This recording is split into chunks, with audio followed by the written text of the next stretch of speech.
The new Volvo XC90 represents a key moment in the company's history, and for several reasons. It's the first all-new product under the company's foreign ownership, it's the first new model to demonstrate the company's new design direction, and it's the first vehicle to use a series of new technologies and platforms, all of which have been developed in-house. Now, any one of those achievements would be commendable by itself, but the fact the company has pulled off all three at the same time is frankly remarkable. Setting the tone for the new design and, perhaps, the company's newfound confidence are the Thor's Hammer running lights that double up as the indicators, and these are backed up by some of the best headlights in the business, with a series of automatically adjusting LED units that illuminate every inch of the road ahead without dazzling other drivers. From some angles, it's perhaps a little boxy looking. We've seen some cars without the body-coloured wheel arch extensions, and it's a look we prefer as it helps to reduce some of the visual bulk of the side profile. The high-shouldered look is toned down somewhat in comparison to some of Volvo's other models, although there's still a hint left in the way the flanks taper into the rear lights, which, as we're used to from Volvo, offer an interesting light signature at night. The interior, though, is perhaps the best example of Volvo's clean sheet thinking. Of course, all the strong points we expect from Volvo still remain, so that means there's a huge range of adjustment for drivers of all sizes and, frankly, some of the best seats on the market. What stands out is a much braver use of materials, with real metal finishes such as here on the doors, plus a wide choice of other materials including carbon, wood and even crystal, some of which are even shown off at night through copious use of ambient lighting. For all the technology packed into the XC90, Volvo were keen to rein in the number of buttons on display, and their efforts have certainly led to a surprisingly clean and simple dashboard. In fact, physical buttons are limited to just a handful in front of the gear lever, with the majority of the car's functions now controlled via a new tablet-style interface that uses swiping and pinching gestures to navigate through its functions.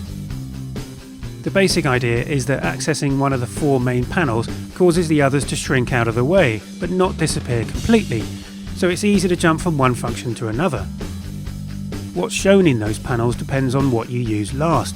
So if you were just looking at your received SMS messages, which the car can read out to you by the way, when you return to the home screen, the messages panel is still there. The system feels quite intuitive once you've understood the basic principle behind it, and it offers an incredible array of customization options so you can set the car up just the way you like it. It's also great to see systems like a remote update service to keep the software current, as well as connected options such as a decent traffic service and even the ability to book a service from the car itself. Oh, and sound quality from the stereo is awesome. Overall, we'd say it works well, although personally I'm not convinced about the need to take your eyes off the road to adjust, say, the temperature, although some things can be controlled via the steering wheel or voice instruction. The instruments are entirely digital and offer a choice of a few different styles depending on your mood, and there's also a choice of what gets displayed between them, such as what you're currently listening to or the navigation display, even if you're not currently using the route guidance, which we quite like.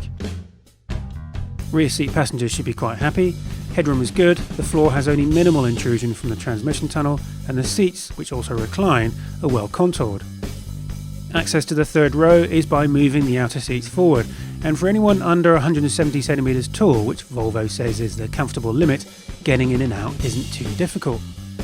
There's a reasonable amount of space back here, and they even get cup holders and armrests with some handy storage.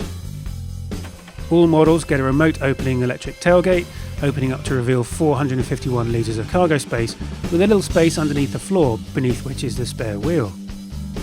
Dropping the rearmost seats increases space to 1,102 litres, while folding all seats into the flat floor opens it up to 1,951.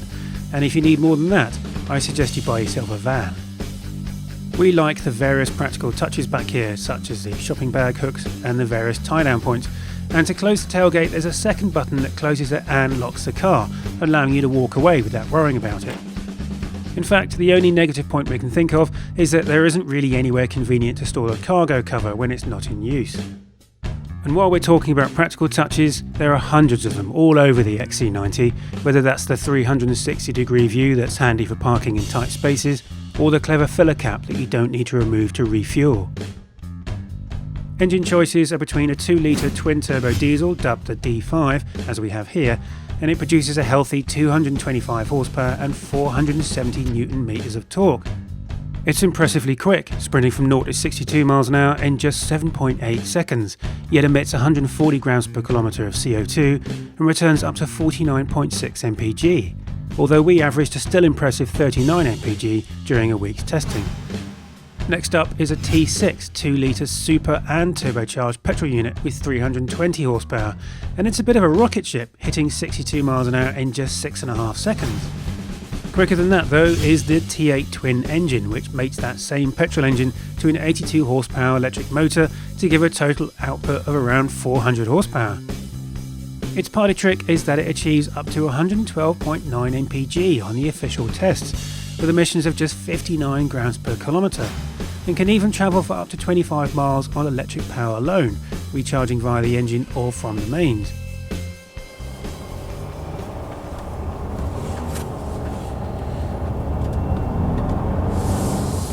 Whichever engine you choose, it's mated to an 8-speed automatic that blends each ratio smoothly into the next and responds keenly when it needs to.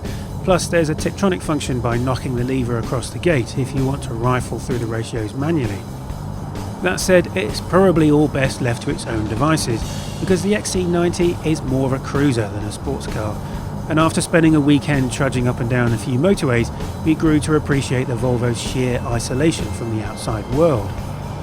The adaptive cruise control works well, braking to a stop if necessary, and there's even a pilot assist mode that follows the car ahead in stop-start traffic, even steering for you automatically.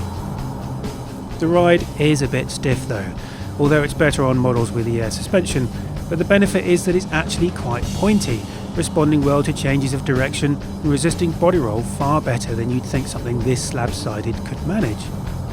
The brakes are excellent too, with real bite, despite needing only very small pedal inputs, yet they're still incredibly easy to modulate. Add in its raft of safety systems, all of which behaved impeccably during our testing, and the XC90 starts to look like a seriously compelling option for family transport. Personally, because I don't have kids, I still prefer the smaller and more engaging XC60, but given the level of finish that Volvo have achieved, and the engineering challenges they've overcome, I can't help feeling that the new XC90 marks the beginning of something of a golden age for Volvo.